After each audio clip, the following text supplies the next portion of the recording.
Bom, o que a gente pode falar sobre o Brasil, né? Pela nossa apuração, a gente tem algumas reportagens na nossa página, a Letícia Casado também traz isso, e é bem interessante aqui de como o Brasil está estudando uma reação. O governo brasileiro não conseguiu avançar nas negociações com representantes dos Estados Unidos, né? E está pensando aí em se alinhar, talvez, a outros países ou blocos como uma forma de reagir. É uma das saídas do que o Brasil pode fazer. Mas, segundo até aqui a apuração da Letícia Casado, o governo está cogitando a possibilidade de fazer esse alinhamento com outros países ou blocos econômicos. A equipe de Lula entende que a resposta aos Estados Unidos não precisa ser imediata, que vai ser necessário algum tempo para estudar os potenciais efeitos do tarifaço e a possível aplicação de uma reciprocidade. E que o Brasil, e isso é muito importante destacar aqui, o que a matéria da Letícia traz com a apuração do que está acontecendo no governo Lula, é que o Brasil não deve subir o tom, e sim seguir negociando, negociar mais um pouquinho, e isso de maneira calma e discreta. É isso que a matéria aqui da Letícia traz. Integrantes do governo disseram a Letícia que não havia muito como se preparar para essas medidas dos Estados Unidos, que, como disse agora Jamil Chad, ninguém sabe o que pode vir, né? Muitas vezes é fala, chega uma hora, não tem um número exato, não sabe exatamente o que vai ser anunciado. Então, o que o governo brasileiro está fazendo neste momento é aguardar este anúncio, depois de aguardar, analisar e aí pensar em uma resposta ou não. Né? Ainda integrantes do governo disseram que o país não informou nada do que vai ser anunciado. Os Estados Unidos não deu nenhuma letra do que pode vir. Se seria um aumento linear para todos os produtos, se ele vai ser pontual em algumas coisas, quando entra em vigor, quer dizer, não há dados relacionados a isso.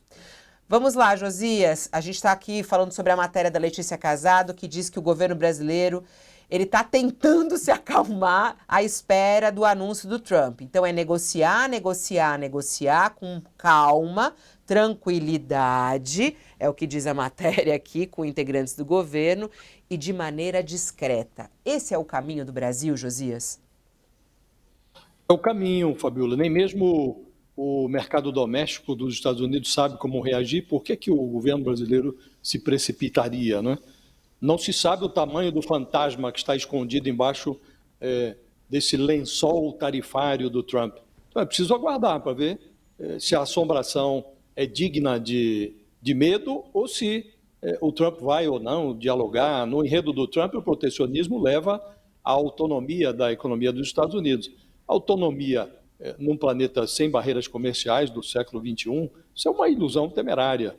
No mundo em que as economias são complementares, os líderes mundiais, e o Lula se inclui nesse rol, ainda esperam por uma disposição para o diálogo, uma disposição que, se existe, o Trump insiste em disfarçar. Então é preciso saber o que vem, né? Essas chamadas tarifas recíprocas que o Trump promete para essa quarta-feira, elas têm a aparência de um tarifacocídio. O Trump está detonando uma guerra comercial global. Então, esse inquilino laranja da Casa Branca, ele mostra que países também se matam. E o suicídio é uma coisa muito íntima. É a coisa mais íntima que alguém pode fazer. Normalmente, o instinto suicida do Trump não seria dar conta de ninguém. Mas, se você considera as consequências, é espantoso que exista essa falta de reação doméstica. Então, o Brasil está assistindo o que se passa nos Estados Unidos, nem lá as pessoas sabem como reagir, exceto pelos ruídos que vêm das pesquisas, por uma ou outra trincheira pontual, aberta por juízes. O que se vê nos Estados Unidos é uma absoluta debilidade no contraponto oferecido pelo legislativo, pelo poder econômico dos Estados Unidos. Está todo mundo meio estupefacto com o que está acontecendo. O Biden deixou para o Trump uma inflação estável, juros em queda e um crescimento econômico com viés de alta. Não era nada exuberante, mas havia essa perspectiva de alta no desempenho da economia dos Estados Unidos.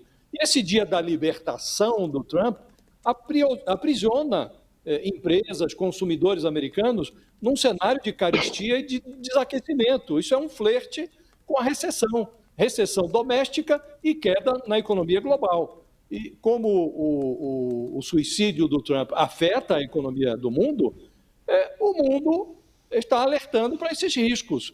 Mas chamar a atenção do Trump, Fabiola, tornou-se uma atividade perigosa, porque quanto mais é criticado, mais o Trump põe fogo nos valores liberais que, noutros tempos, eram cultuados por essa maior economia do planeta, pelos Estados Unidos. Né? Então, o governo brasileiro observa a cena é essa, a cena de um suicida em movimento.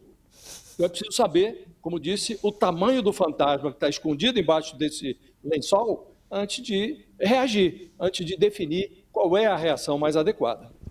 As frases do Josias, muito bom, né? O inquilino laranja. Outro dia eu vi um meme que fizeram, né? Um maquiador com Cheetos na bochecha dele. É muito bom esse do Cheetos fazendo maquiagem, né? O blush dele é o Cheetos. Vamos lá, a Mônica Bergamo precisa se despedir da gente, mas antes, ô Mônica, o que a gente pode esperar do governo Lula, né?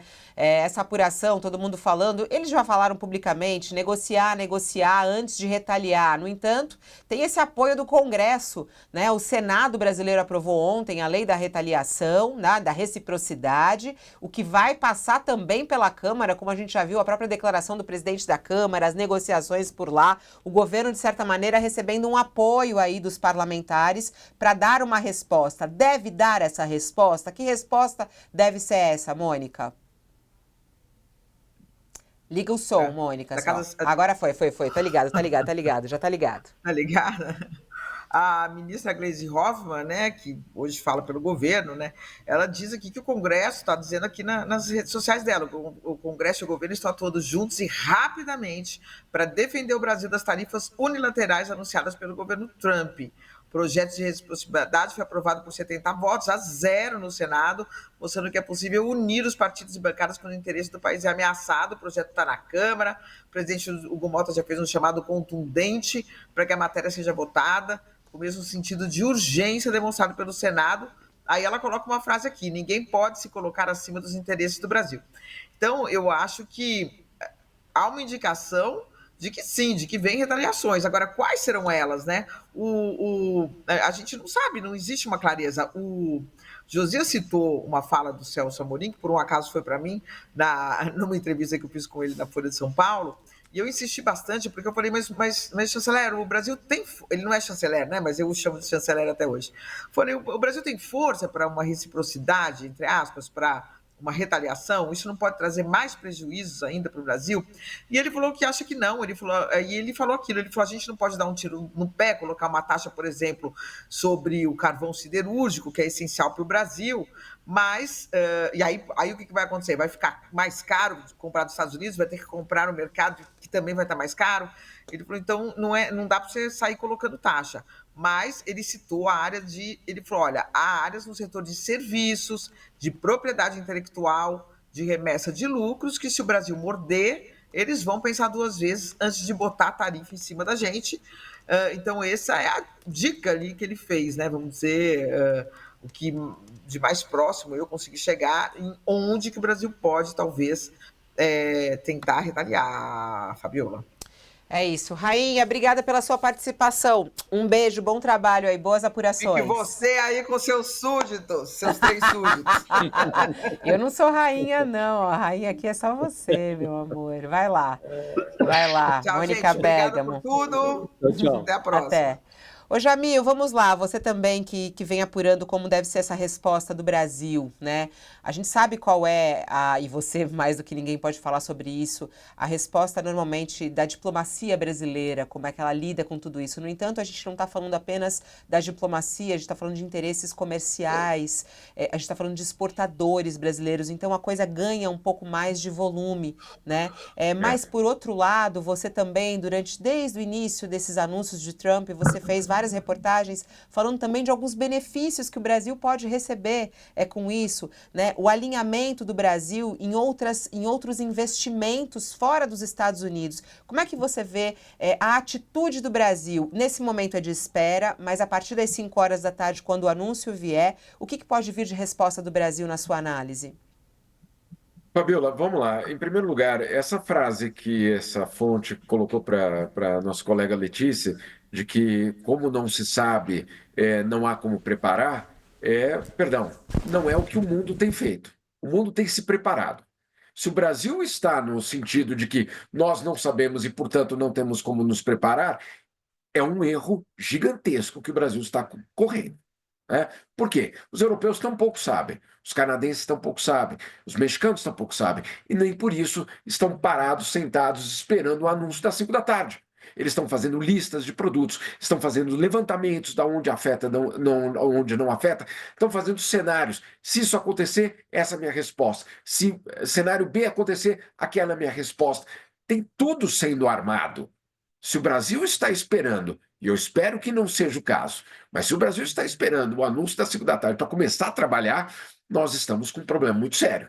Né? Então, em primeiro lugar, eu acho que, sinceramente, é o momento de se preparar para 10 cenários diferentes, para justamente poder atuar com força, com coordenação com outros países e com, eventualmente, proteção a setores que não podem ser afetados. Não adianta, como o Celso Amorim diz, então vou lá, vou retaliar os americanos. Sim, e aí você acaba perdendo. Então, não, né? Essa opção. Agora, queria lembrar uma história aqui. Há 20 anos, o Brasil ganhou o direito de retaliar os Estados Unidos por conta dos subsídios americanos para a agricultura, lá nos Estados Unidos, para o algodão. O Brasil foi à OMC e ganhou uma disputa na OMC que a OMC decretou que os subsídios americanos ao algodão eram ilegais e que o Brasil tinha o direito de retaliar. E o Brasil não retaliou. Por que o Brasil não retaliou? Primeiro, porque não conseguiu encontrar uma forma que essa retaliação não afetasse a economia brasileira, esse primeiro ponto, mas, acima de tudo, porque o Brasil usou o direito de retaliar para quê? Para negociar com os americanos. E aí o Brasil foi lá e negociou. Falou, olha, eu tenho essa carta aqui que me dá o direito. Quando a OMC ainda existia, porque ela não existe mais, vamos ser claros aqui. Ela existe como uma teoria, como uma ficção. O prédio está lá, os funcionários estão lá, mas ela não tem o poder mais de fazer isso que eu acabei de dizer. Dar o direito a algum outro país de retaliar os americanos. Isso por conta, claro, do desmonte do tribunal da OMC. Então, esse direito que o Brasil ganhou de retaliar foi usado naquela época para negociar com os americanos. Se a gente usar isso como eventualmente E quem era o chanceler naquele momento? O chanceler Celso Amorim. Né? Então não era um outro grupo no poder, era exatamente esse mesmo grupo, Lula presidente, Celso Amorim como chanceler. Então, se a gente usar isso como uma espécie de base, eventualmente o Brasil vai poder fazer esse caminho da negociação. E aí casa justamente com o que o secretário do Tesouro americano disse, que no dia seguinte à imposição das tarifas, as negociações vão ser retomadas com os países. Então, eventualmente, a gente vai ver, sim, uma história aí que não vai acabar. O que eu quero dizer só com isso é que, se a gente for só no caminho da retaliação cega, não vai, o efeito para o Brasil pode ser extremamente perigoso. Muito boa a sua análise aí. Brasil, se ele tivesse sentado esperando esse anúncio para começar a se mexer, a gente está lascado, como você falou. É isso, vamos ficar atentos. Às vezes é só um discurso, né? Vamos torcer para que seja só um discurso. Mas a declaração ontem do próprio Haddad foi um pouco disso. Seria. Eu receberia com muita estranheza se os Estados Unidos fizessem isso. Eu achei também ingênua essa fala do Haddad, não, Jamil? Olha, pode até acontecer que a tarifa que seja apresentada hoje seja mínima, seja algo quase só simbólica. Afinal de contas, o Brasil concede um superávit para os americanos. Os americanos têm déficit com 15 países do mundo, na verdade, muito mais. Mas 15 países do mundo geram um déficit para os americanos tremendo. O Brasil gera superávit. Então, de repente, a gente pode ver alguma coisa diferente. Mas achar que nada vai acontecer, pode até usar como discurso, Fabiola, mas o que eu espero, e eu torço muito para que todos os técnicos de todos os ministérios estejam preparando diversos cenários para poder atuar. Eu estaria fazendo isso. Você torce, ô Jamil, você torce, mas você acha que isso está acontecendo de verdade, ô Jamil? Você acha que isso está acontecendo?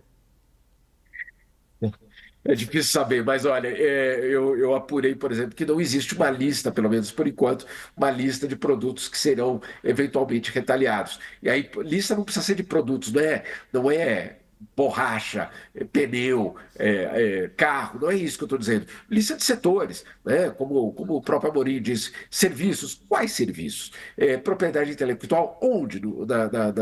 Na questão farmacêutica, na questão de remessa de royalties, onde isso está sendo planejado? Eu espero que haja, sim, esses cenários sendo montados. Existem esses cenários na Europa, enfim. Jamil a gente precisa lembrar que o Geraldo Alckmin está negociando há tempos com o governo americano. Né? Ele foi destacado pelo governo brasileiro, estabeleceu ali um diálogo com o secretário de Comércio dos Estados Unidos, e não é provável, né? Porque também por mais precário que seja o governo, francamente, não é provável que esteja sentado na chuva esperando o trovão chegar, né? Exatamente. Devem estar, todas as indicações vão em sentido contrário, né? Agora, há essas declarações protocolares, mas ainda ontem o Alckmin dizia, olha, estamos esperando por uma negociação, e todos eles ressalvam, né? Então, a nossa aposta é na negociação. Não havendo diálogo, aí nós vamos decidir o que fazer. Agora, quem se programa para decidir posteriormente o que fazer, não há de estar esperando inerte pelo que está por vir, né? Deve estar preparando os seus cenários. É o mínimo que se espera de um governo que está entre as 10 maiores economias do mundo, né?